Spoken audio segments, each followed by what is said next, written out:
All right, stay at home. That is the advice from AccuWeather. Let's find out what the mayor has to say. Mayor Zohran Mamdani, thank you so much for joining us this morning live on 1010 Wins.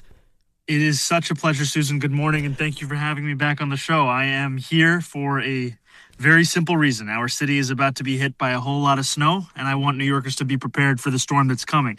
The forecasts, as we were just hearing, are predicting at least 6 inches of snow. Other estimates are going closer to a foot, and that is the biggest snowfall we've gotten in a while. But I want to rest assured for every New Yorker that this city is prepared, and we have thousands of city workers already from 6 a.m. this morning doing everything that they've been trained to do to keep our city safe. We started brining highways and major roads this morning. We're going to start salting as soon as the snow starts to fall. And as soon as there's 2 inches of snow, we're going to see 700 salt spreaders activated across every single part of the 5 boroughs.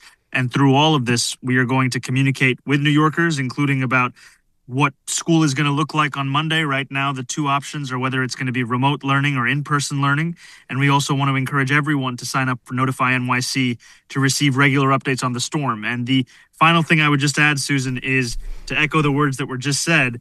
I do want to ask New Yorkers to consider doing something that we don't typically do, which is sit still and stay home.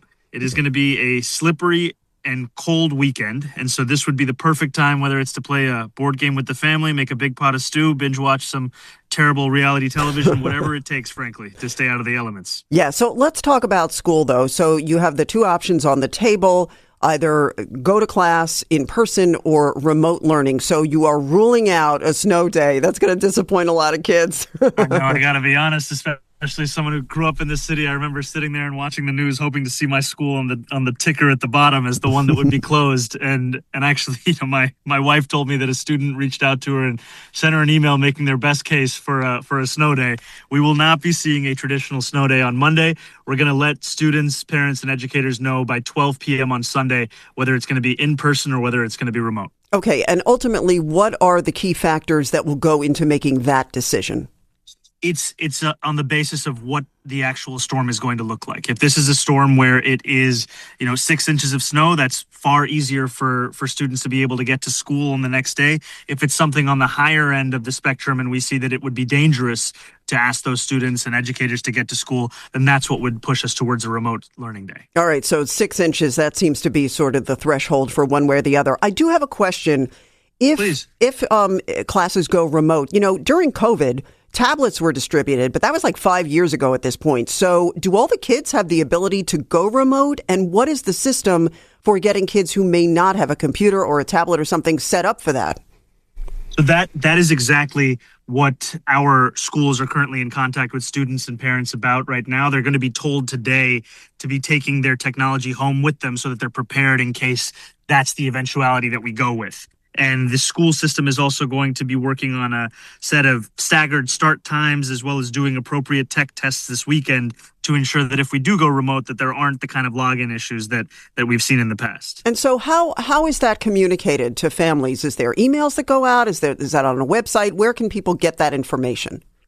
That's going to be going out via email as well as via calls. And I would also just encourage everyone, whether or not you have a child in the city or they're enrolled in a public school, to sign up for Notify NYC, because that's also how we'll be communicating a lot of the in-the-moment updates to New Yorkers across the 5 boroughs. Okay, I want to ask you, are there any additional measures the city is taking regarding city hospitals or EMS because of the nurses' strike specifically? So we have continued to monitor the conditions across hospitals in the city and are prepared for any kind of diversion that's necessary as a result.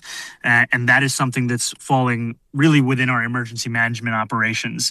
And I can tell you that I'm heartened by the news that nurses and management have returned to the bargaining table. We continue to urge a swift and immediate resolution to this strike. And we also want to see a resolution where nurses can actually afford to keep living and working in this city because of how expensive it's become.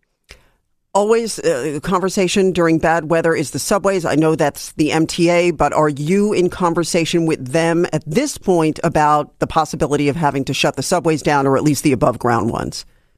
So we aren't yet preparing for that eventuality as something that New Yorkers should consider a likelihood. We are, however, very much in contact with the MTA as well as all of our city agencies and departments. And I think the the key thing here is we know that DSNY is doing incredible work. We are also having so many different agencies supporting that work. And so while our sanitation department is transformed into the nation's largest snow fighting operation, we will also have, for example, the Parks Department is going to be providing assistance with plowing. We're going to also be seeing so many different public sector workers who are stepping up in the way that they always have, so that this is a weekend that New Yorkers can actually continue to live their lives. And we just ask New Yorkers as much as possible to avoid unnecessary travel. All right. We know you've got a lot going on. I just have one more very important question.